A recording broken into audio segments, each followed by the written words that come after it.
into an institution that encourages initiatives and innovation and challenges the status quo.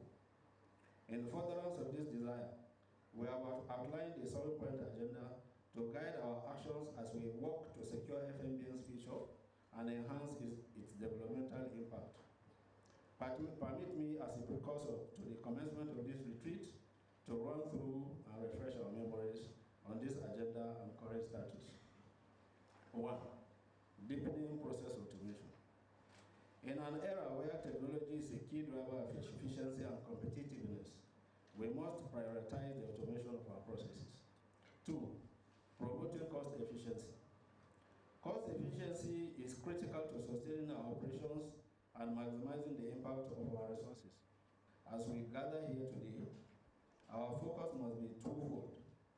1, to review our current business growth trajectory and operational efficiency, and 2, to explore innovative solutions that will enable us to enhance our performance across all areas of our operations. 3, enhancing credit quality and reducing non-performing loans. 4, effective project management. 5, expanding strategic partnerships. No organization can achieve its goals in isolation. Expanding strategic partnerships with key stakeholders, both within the public and private sectors, is crucial to our success. 6, enthroning a robust organizational employee performance management system. A strong organizational culture and a motivated workforce are the backbone of any successful institution. We must enthrone a robust performance management system that aligns employee performance with our strategic goals, rewards excellence, and fosters a culture of accountability and continuous improvement. 7, standardized capacity building, talent management. Finally, to remain competitive and innovative, we must invest in the continuous development of our human capital. As the retreat continues, OCD called for effective project management and the expansion of the strategic partnerships to scale FMBN's impact. He further added that all participants should engage actively and creatively in discussions aimed at identifying areas for improvement and diversing solutions that will drive the Federal Mortgage Bank of Nigeria forward. The Nigerian Institute of Building is urging the adoption of alternative construction methods to combat rising inflation in Nigeria's housing sector. At the 54th Builders Conference in Awka, NIOB President Aldaton Ewa highlighted the importance of sustainable materials and modern techniques in tackling housing challenges, particularly for low and middle income earners. Ewa also stressed the need for certified professional builders to be involved in all stages of construction to prevent building collapses and enhance safety. The Nigerian Police Force has arrested 97 individuals associated with the banned Islamic movement of Nigeria following a violent confrontation in Abuja on Sunday. The clash led to the death of 2 police officers and left 3 others injured. Additionally, the Islamic movement of Nigerian members set fire to 3 police patrol vehicles during the incident. According to reports, the police were able to detain the suspect due to reliable intelligence. The Force Public Relations Officer, ACP Olumuyiwa Adejobi, stated that the Inspector General of Police, Mr. Kayode Egbetokun, has instructed a thorough follow-up on the situation. Adejobi confirmed that the IG is committed to identifying and prosecuting all individuals involved in the attack, emphasizing the police force's resolve to enforce justice in this matter. The Nigerian Mainstream and Downstream Petroleum Regulatory Authority has announced that it will close down filling stations found selling premium motor spirits at exorbitant prices. The regulatory body emphasized that it is committed to preventing marketers from exploiting consumers with inflated petrol prices. Independent filling stations have recently set their prices between 900 naira and 1,000 naira per litre, a stark contrast to the 568 naira to 617 naira per litre at the Nigerian National Petroleum Company stations. This significant price difference often leads to long queues at NNPC stations. In response to growing public concern over the high costs from independent dealers, the government is taking a firm stance to address the issue. The federal government's measures aim to eliminate profiteering and ensure fair pricing for consumers in the petrol market. The Oyo State government has launched a 60-day online building permit amnesty program, which has officially commenced and will run until October 27.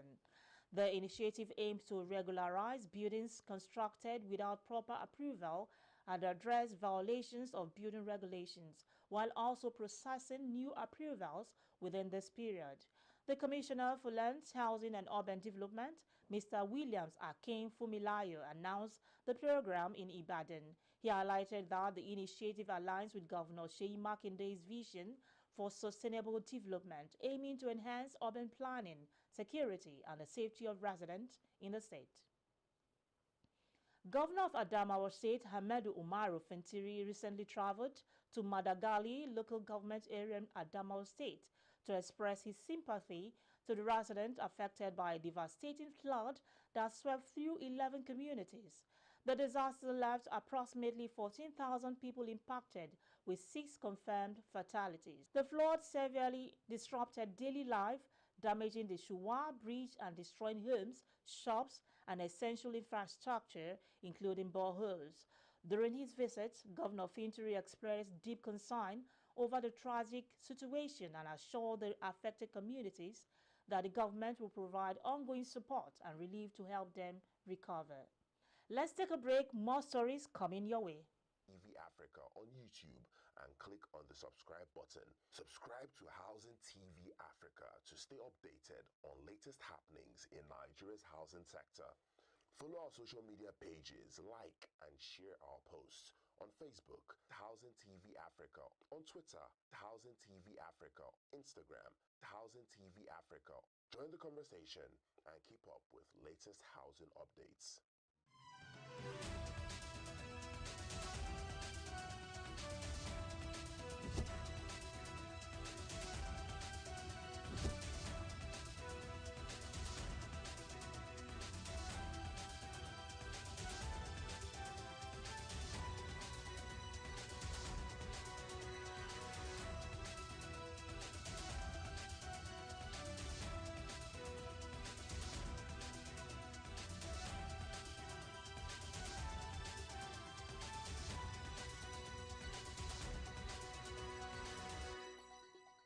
Glad to have you back on Housing TV News at the top of the hour. The Canadian government is set to reintroduce stricter rules in hiring low-wage temporary foreign workers, responding to growing concerns about the surge in foreign labor. These changes aim to make it more challenging for businesses to rely on low-wage workers from abroad, a return to the pre-pandemic policy framework. Prime Minister Justin Trudeau emphasized that businesses should prioritize hiring Canadians as his government implements these new restrictions. He acknowledged that while the relaxed rules were necessary during the pandemic to address labor shortages, the current economic conditions no longer require such measures. Kamala Harris' presidential campaign has made history, raising an unprecedented $540 million in just over a month. This fundraising milestone, announced by campaign manager Jen Umele DeLong, includes $82 million from the Democratic National Convention. Harris' rapid financial support underscores the enthusiasm among Democratic voters, putting pressure on her Republican opponent, Donald Trump. With the election fast approaching, Harris and running mate Tim Walz are set to embark on the bus tour across Georgia, a key battleground state, to rally for their support. Najim Mayogun, Nigeria's first ever Olympic medalist, has passed away at the age of 83. Mayogun, who won a bronze medal in light heavyweight boxing at the 1964 Tokyo Olympics, died in Vienna, Austria, after battling an illness for several months. His close friend Rodolphe Sultan confirmed the news, expressing deep sorrow over his passing. Mayogun's legacy as a pioneer in Nigerian sports remains significant, with his achievements at the Olympics and the Commonwealth Games marking key moments in the country's athletic history. That's the much we can take on Housing TV News at the top of the hour. A quick recap of our top stories.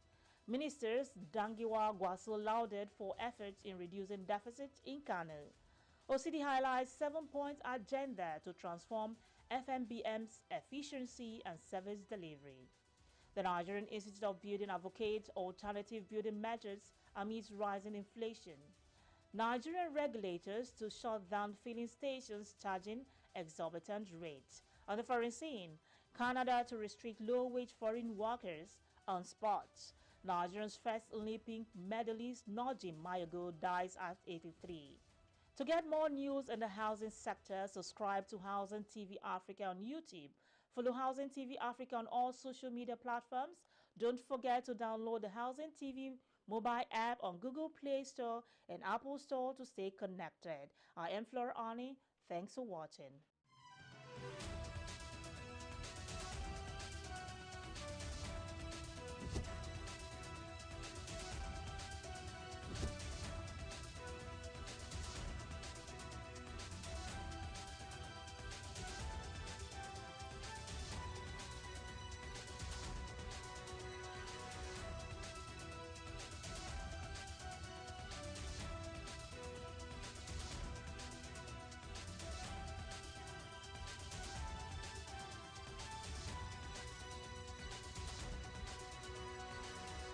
This is Housing TV Africa on YouTube and click on the subscribe button. Subscribe to Housing TV Africa to stay updated on latest happenings in Nigeria's housing sector.